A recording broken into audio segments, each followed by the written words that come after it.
Now, the next question you want to ask yourself is, how far do you want to get into lifting? As a beginner, you had the luxury of training as little as 20 to 30 minutes per workout and still make linear progress for about 6 months to a year. Now that you're an intermediate, you'll find that you'll spend a little bit longer at the gym, at least an hour, maybe even 2 hours, depending on some cases. And moving forward, the times you'll spend at the gym will only increase. But this makes you ask yourself the very important question: how seriously do you want to take lifting weights? And there is no right answer. It just really depends on your personal motives and what you want to accomplish in your life. So, for instance, if you want to lift weights recreationally, you can get away with spending however amount of time in the gym, but your personal trade off is that you will not see as fast of an increase in your 1 rep maxes, nor should you expect so if you don't put in the necessary work and time to increase your gym lifts. Now, there are people that want to make lifting weights a higher priority, and you can see that in many logs from elite and advanced level lifters, they dedicate at least 2 to 3 hours a day for their workouts because they're lifting at very high intensities or high volumes multiple times a week.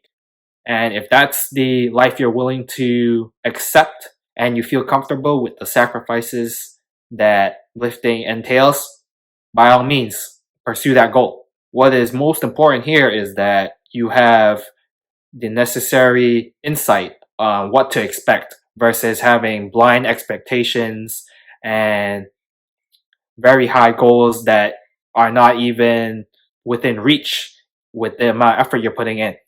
So it's important to see the bigger picture here and start to dial down what it is you want from lifting and form a plan to reach that goal. So this is an illustration of what it is to expect as an intermediate lifter compared to when you were a beginner. So graphing this, let's start off with the beginner chart. You'll have time here on the x-axis, your rate of progress on your y-axis, and you can see that it's going to be very linear. The amount of time you put in the gym will directly translate to the amount of progress you'll see in the gym if you're successful. This is standard for all beginner programs.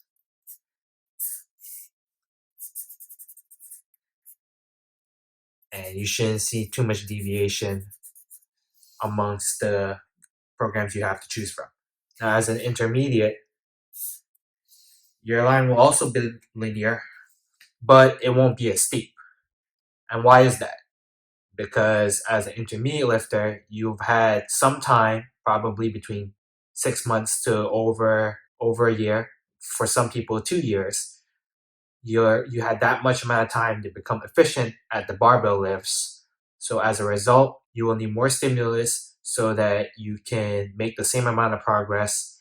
Otherwise, your body will just slowly make progress over time, as you can see in the intermediate chart. Now, where does this come back to you? Time will be the biggest factor in what you decide moving forward. As a beginner, you can make much more progress in the same amount of time as an intermediate lifter would. So, depending on how seriously you want to treat lifting, that will be the determination of whether or not you want to go on to continue training but make a little bit slower progress, or just treat it as a recreational sport but make some personal record lifts on some days, but you'll overall not progress at the same steady rate. So that is it for this part of the question, and I'll see you guys in the next video.